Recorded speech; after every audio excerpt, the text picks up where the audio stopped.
In tonight's Political Insider, Republican discord. Senators from the right say they will support Donald Trump if he wins the party's nomination, even though many of them just don't even like him. So is that the best strategy? For more tonight, we're joined by our guest on Capitol Insider, Alex Bolton, senior reporter with The Hill. Thank you so much for joining us. So Republican senators, we're talking about John McCain, Lindsey Graham, other heavy hitters. They all say that they will support the party's nominee.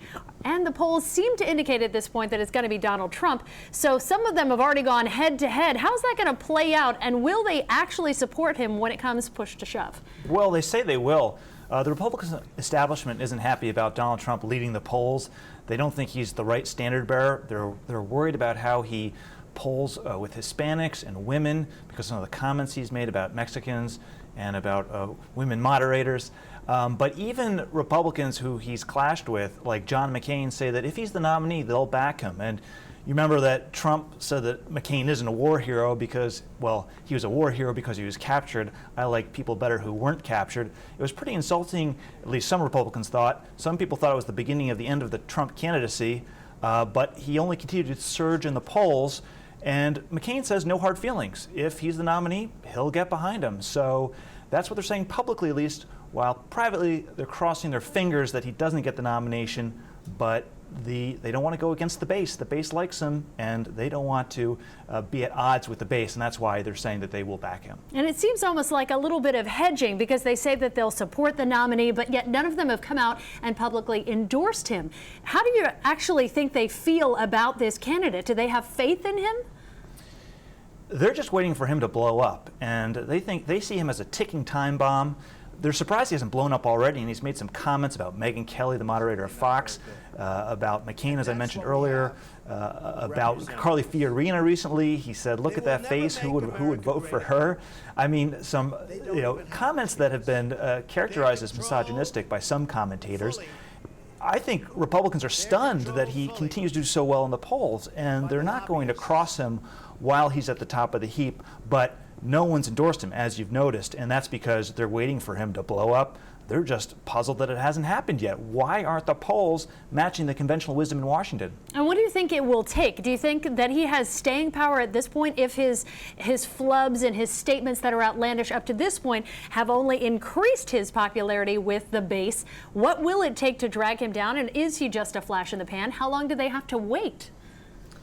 That's a really good question because this is an unprecedented candidacy. We haven't seen anyone be this controversial, this outrageous really, and continue to dominate the polls. So we're kind of in a new era here. But I think what you're finding is if you start to do some more interviews, as you start to dig a little deeper, you realize that Republican voters are getting a little bit tired of Trump's shtick. And so we're still very early. Now, let's remember, at this point, or actually in December before the 2012 election, Rick Perry was leading the polls. So things change a lot. I think right now, Republican voters aren't all that tuned in. Trump has the highest name ID. That's why he's doing so well in the polls.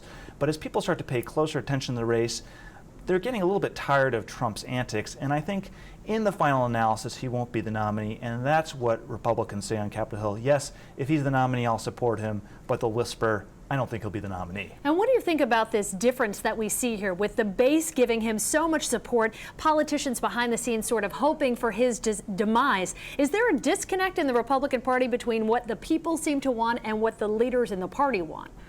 I think there's a real disconnect, and the base voters, the average Joe voter, they're really sick of Washington, and to this point, they really haven't had any choices except professional politicians. So I think the politicians got a little bit complacent. They said, well, they got to pick us. They have no other choice. But I think what's really new about this race this year is that the guys who are leading the polls are total non-politicians. Donald Trump and Ben Carson, the neurosurgeon.